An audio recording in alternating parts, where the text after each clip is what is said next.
All right, Mecha Break review from IGN. Let's check it out. The See what they're clutch talking about. dodge, confirming the last kill that wins you the match. When things come together just the way you need them to, man, it's something special. This is the type of game that has you shouting, "Did you see that shot?" mid-match, planning a strategy pre-game, and gassing up your friends when they win MVP, where you're celebrating your wins and trying to figure out your losses. It pulls you in, and there's a reason for that. It's really dang good. I'm trying. I'm flying back in right now. I'm thinking an 8, just so if he talking from the beginning. This shit might get an 8 type I was shit. hoping you'd last longer. Oh, you never want to hear your girl say Kicks that. things off with a fairly detailed character creator full of conventionally beautiful people and some light story to set the stage and then immediately forget about. It's cool to walk around your base and do things like see your legally distinct Gundam called a Break Striker up close, or watch Break your character Striker, take a okay. steamy shower for some reason if you're into that. Why would I want to watch that? Can you skip But that? I'm here for the violence, I don't so wanna I watch spent that. most of my time in the 3 modes Mecha Break Y'all be has. see that's the thing. Even some of these game developers, I've mentioned it in other like reaction videos. Like some of these developers, along with the actual gamers that they sell to, that the game gets to, y'all be too freaked out, bro. Y'all need to chill out. Y'all need to release that tension. Get with a woman or get with a guy, whatever you like to do, and release that tension. Y'all really be too freaked out, bro. Clear your browser history. Stop going to the websites, man. Y'all know the websites I'm talking about. Stop it. Mech killing on in. The weakest of the 3, Operation Storm, is an extraction shooter. You or a 3-man mech team drop into a map called Mash. Hold on, now I'm with getting one calls. goal. So Take give me every- a second, y'all. And it's the following morning. Work got a little busy, but we back. We gonna get back to it. We back to it. can and get out of there while the getting's good. That generally means killing computer-controlled enemies and opening chests scattered across the map. Okay. Standard extraction shooter stuff. Survive long enough for an exit point to appear and you'll get to keep everything.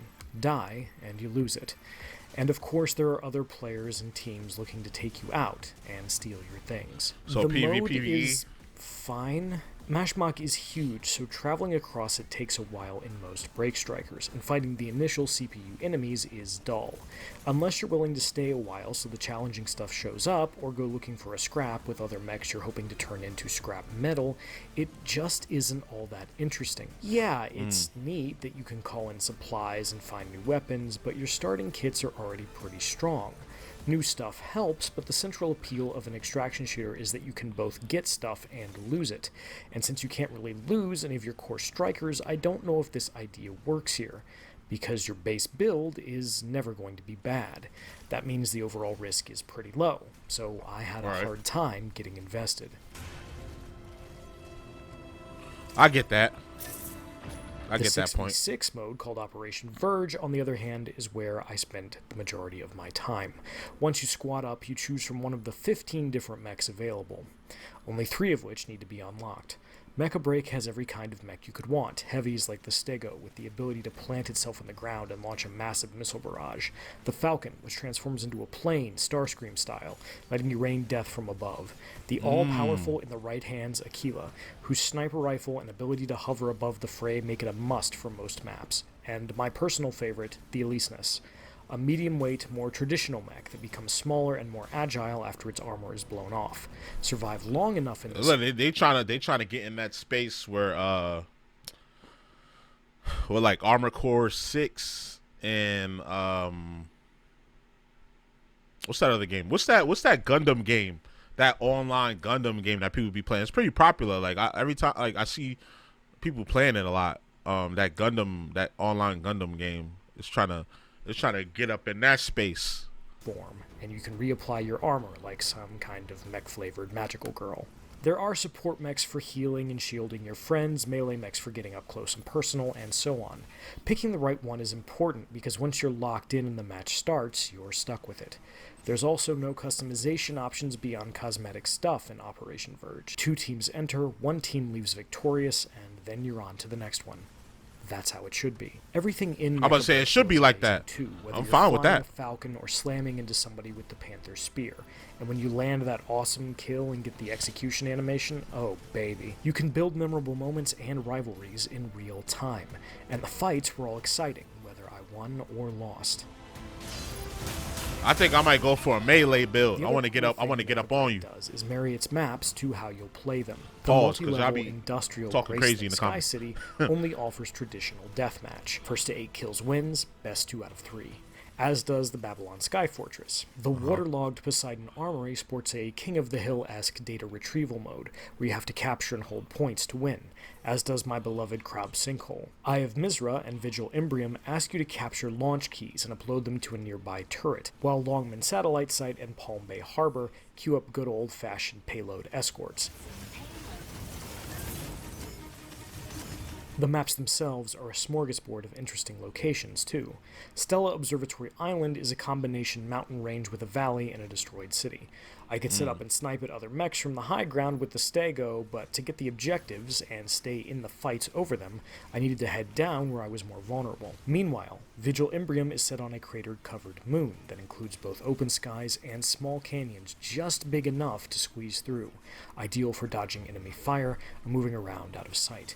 The Aquila is an absolute... I'm liking the maps. I don't know about y'all. I like the maps, and I like the variety of the characters and the weapon sets. Like you don't really have to. When each character has so much, I guess the word I'm looking for is uniqueness, and weapon variety. Like you don't really have to do much tweaking to it, other than cosmetic. Like he said, I feel like that's kind of how it should be. Monster here, but a well-piloted Falcon or Panther can straight up roll the other team if you're not careful. By far my favorite map in Operation Verge is Crab Sinkhole, a King of the Hill style map with 3 points, all placed in very different areas. Any team composition can work well here if you play it right, and I've had fun and been able to make plays on it no matter what I was piloting. I don't think there are any bad maps in Mecha Break, but my least favorite maps are built on Team Deathmatch, which I never thought I'd say. Dealing with objectives means more focus on team comps, communication, and clutch plays. You've got to work together, and that's where the good stuff lives. My squad's pre-match discussions were about what mechs we should have, who should play them, and what our strategy should be. In-game teamwork is just as crucial. We were calling out targets, coordinating who was going where, and pinging each other for help. That's the best way to play Mecha Break, and it's led my team to a 70% win rate. Are certain mechs stronger than others? Yeah, Aquila, Welkin, Narukami, and the unlockable melee and stealth-focused Stellaris can all run you over if you let them. But if you coordinate properly, they'll die real fast. I spent a lot of time talking about Operation Verge, Mecha Break's best mode, but Ace Arena, a 3v3 mode, is also pretty slick. There are only 4 maps, one of which has a cool environmental hazard in the form of test-firing rocket engines that you don't want to stand behind, but it's a good time, and I appreciate that you can switch mechs when you die, something you can't do in Operation Verge. When I took part of my Operation Verge team into Ace Arena for the first time, we smoked the other team 8-0, so, transferable skills. Mecha Break also has a training mode where you can practice against various enemies, tutorials and challenges for each of the 15 mechs, and custom rooms if you just want to play with friends and not venture into casual or matchmaking.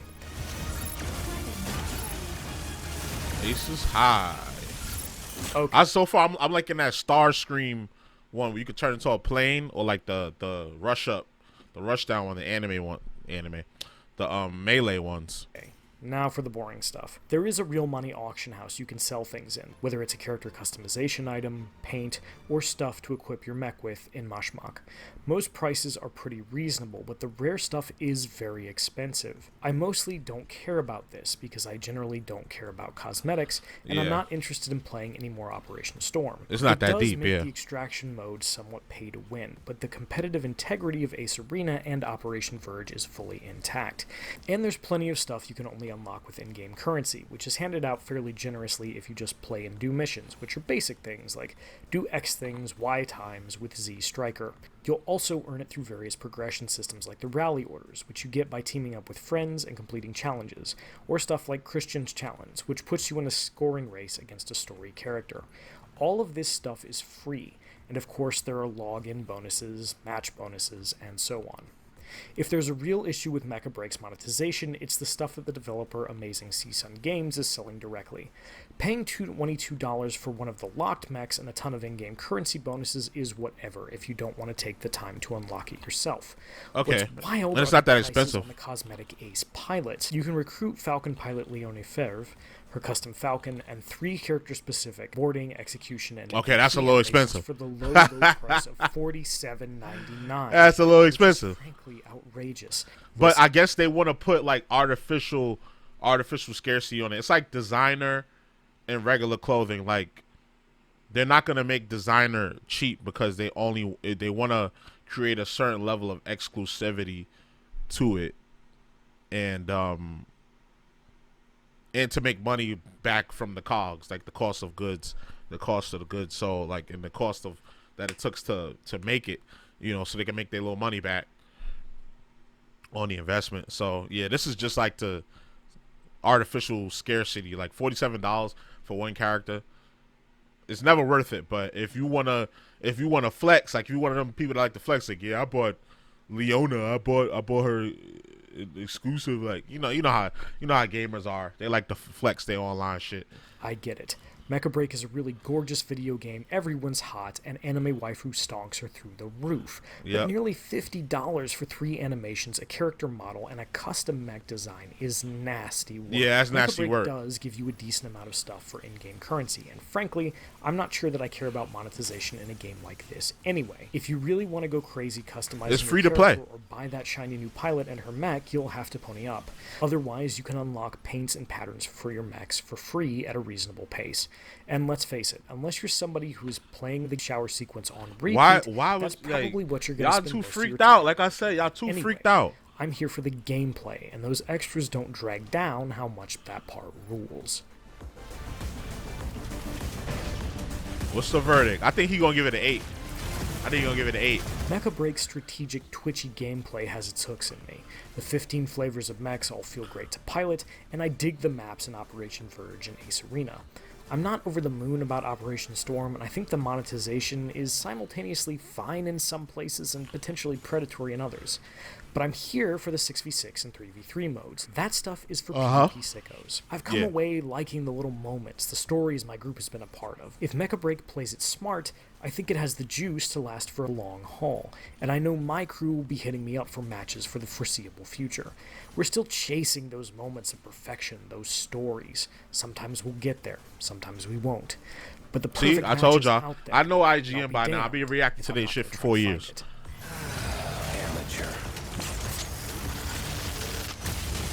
A whole lot. For more, And he check out our talking shit. reviews of Amateur. FBC, Fire Break, He or talking Death big Stranding shit. 2 on the beach. And for everything else in hot mech action, keep it here at IGN. Keep it locked on IGN. I would say that. I would like keep it locked on Actually, IGN on some fly shit.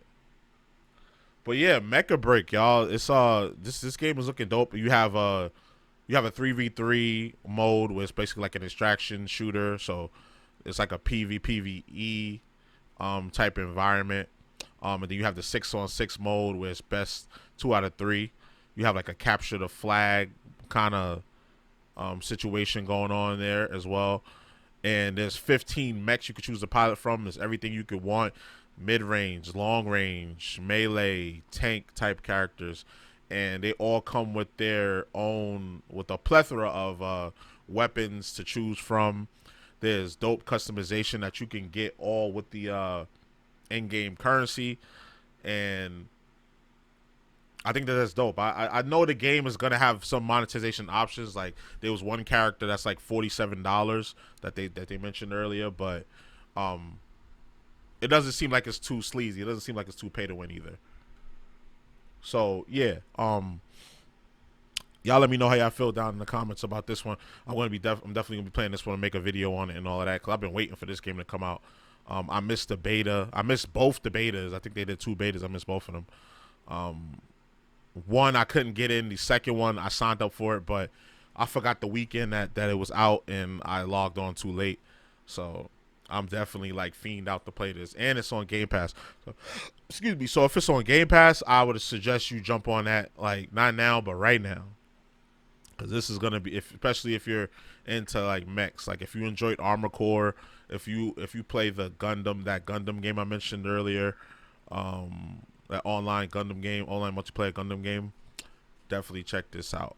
So yeah, so y'all let me know how y'all feel in the comments, right? So you already know the vibes. Like, comment, subscribe, all that good stuff. It's your boy JusticeXFalls, and we out. One.